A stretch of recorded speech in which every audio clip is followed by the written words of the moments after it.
Hi guys, welcome to my channel. I haven't posted on YouTube here in a while, and I need to really get over here onto YouTube only because I like the longer form videos. I tend to gab a lot on TikTok, and I don't think a lot of people stay for my videos, and yeah, I just need to keep things brief over there. So I'm learning a lot about that, finally trying to like understand the best ways. But it is August 1st, well, tomorrow. This video will go up on August 1st.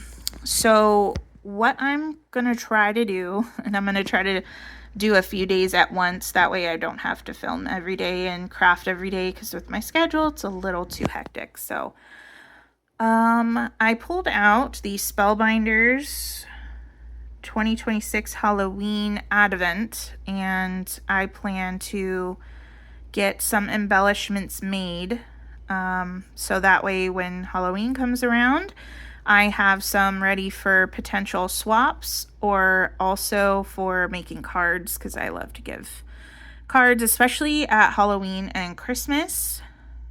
And yeah, so I'm gonna start with day one here. This is the day one video, but just to recap, if you didn't get that last year, this is the stamp set, which I have not used at all, but I love all of the different sayings on here, and they are very much geared towards using with the dies. Now, I did use a couple of the dies last year, but I am going to try to do them again, but I did not use any of the stamps. But you'll see there's like positively pumpkin-tastic, I want a pizza you. I think there's one where the ghost is eating pizza, and that's why there's that one.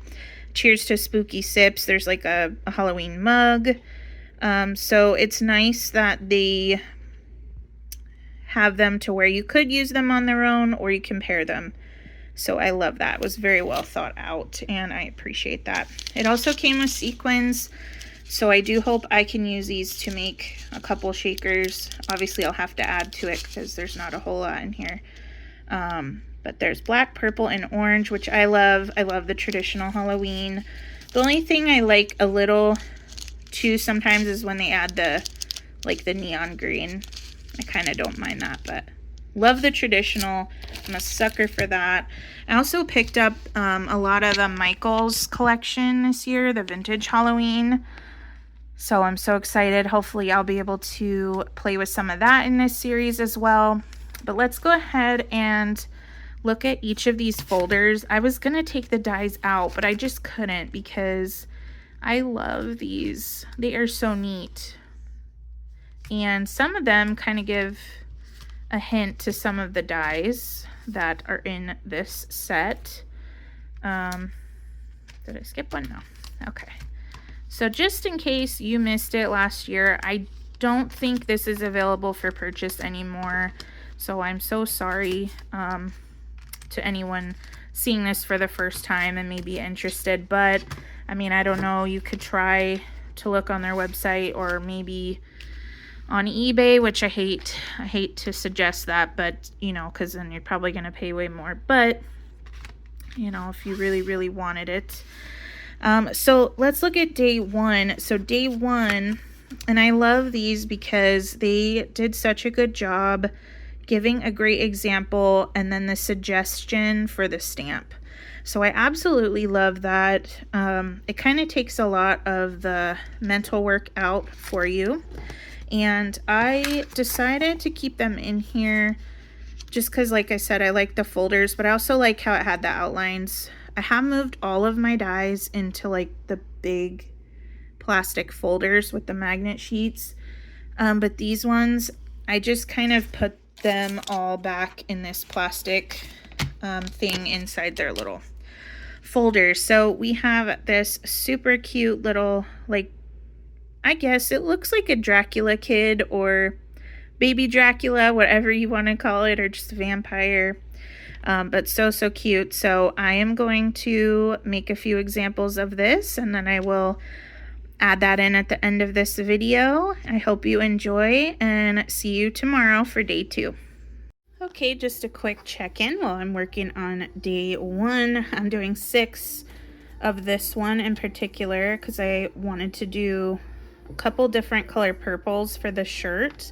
And then for the base, I did like the matte black on the basil cardstock, like the nice thick cardstock. And then for this one, this set of 3, I'm doing like the shimmery black.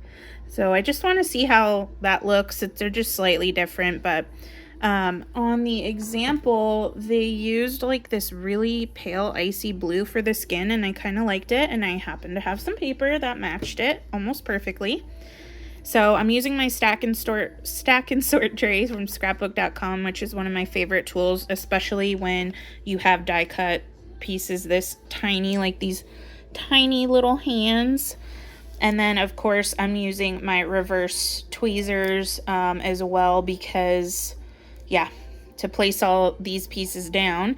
So I was just doing a little kind of predetermining. So I think the teeth actually have to go on first because they have this kind of like top piece. I can't even pick it up. My hands are so shaky today. Okay.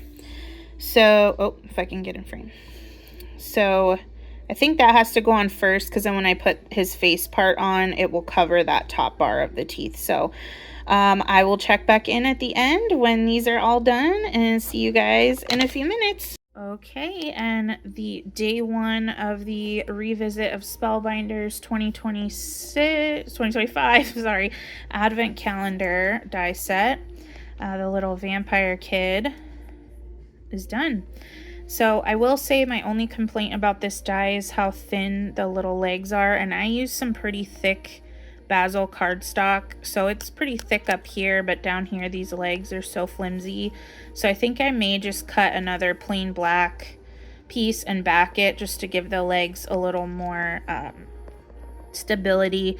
The other black I used was this like shimmery black cardstock, and it's a little thinner even than the basil. So the only difference really between these is that I used some with the shimmer, and you can see that better like right there in the light.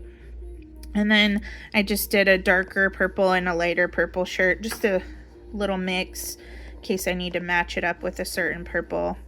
But that is it for day 1, guys. I will see you tomorrow for day 2. Bye for now.